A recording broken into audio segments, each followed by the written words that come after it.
È un documentario pieno di musica, quello che ci propongono i registi bolognesi Michele Mellara e Alessandro Rossi, qui al loro nuovo lavoro dal titolo Berchidda Live. Berchidda è una piccola cittadina della Sardegna nella quale da quasi 40 anni si tiene un meraviglioso festival di jazz e di musica colta e popolare insieme. A Berchidda nel corso del tempo sono arrivati nomi importanti della scena internazionale, da Ornette Coleman a Yuri Kane, da Richard Galliano fino a Paolo Fresu.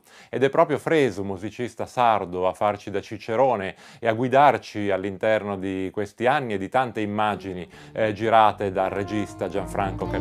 Quello che io suono con questo strumento è l'estensione di un pensiero. Mellare e Rossi, come avevano già fatto per un documentario dedicato a Sant'Arcangelo dei Teatri, valorizzano questo archivio che in questo momento si trova presso l'associazione Home Movies di Bologna e ci trascinano dentro una marea di note, emozioni, performance, portandoci praticamente dentro un live. È un film imperdibile per tutti coloro che amano il jazz, certamente, ma anche per tutti quelli che semplicemente amano la musica.